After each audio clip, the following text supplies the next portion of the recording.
ہے، علماء کی زبان میں صحابی اسے کہتے ہیں جو ایمان کی حالت میں نبی کی صحبت اختیار کرتا ہے، اسے صحابی کہتے ہیں۔ یہ عالم کی زبان ہے۔ اب عوامی زبان میں آ جا، صحابی کسے کہتے ہیں؟ میں نے کہا سن، جو مسجد میں آئے اسے نمازی کہتے ہیں، جو میدان جہاد میں جائے اسے غازی کہتے ہیں، جو بیت اللہ پہنچ جائے اسے حاجی کہتے ہیں، جو قرآن اچھا پڑھے اسے قاری کہتے ہیں، ہاں بھائی جو فیصلہ صحیح کرے اسے قاضی کہتے ہیں، اور جو ایمان کی حالت میں محمد مصطفیٰ کا دیدار کرے اسے محمد کا صحابی کہتے ہیں، اسے حضور کا صحابی کہتے ہیں۔ میں نے کہا مقام صحابیت کیا ہے؟ اگر علماء سے پوچھے گا، علماء تو علمی جواب دیں گے، لا تمسن النار مسلما رآنی اور رآ من رآنی، یہ تو علماء کی زبان ہے۔ میں نے کہا عوامی زبان تاکہ بات سمجھ آئے، مقام صحابیت کیا ہے، صحابی کی شان کیا ہے، صحابی کا مقام کیا ہے؟ اگر تم مجھ سے پوچھے گا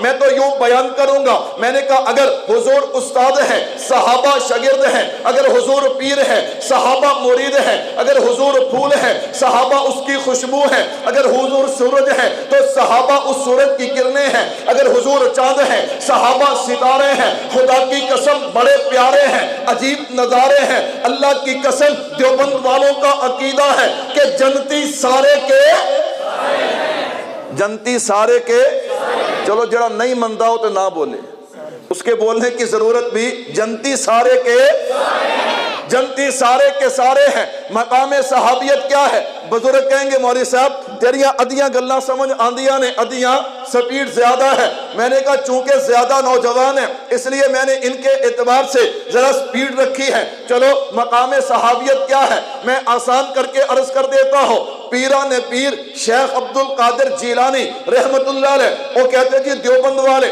ولیوں کو نہیں مانتے۔ میں نے کہا 87 والوں خدا کی قسم تمہیں اللہ نے بڑی سعادت دی ہے، تمہیں بڑی سعادت دی ہے، دنیا میں گھوم جائیے، دنیا میں چلے جائیے، آپ کو جتنے بھی بزرگ ملیں گے آپ ان سے پوچھئے آپ کو کن کی خلافت ہے، وہ کہیں گے ایک بزرگ کی خلافت ہے، آپ کہیں گے سبحان اللہ ماشاءاللہ آپ کو ایک بزرگوں کی خلافت ہے۔ اور 87 والوں تمہیں ایک ایک نہیں 4 بزرگوں کی خلافت ہے۔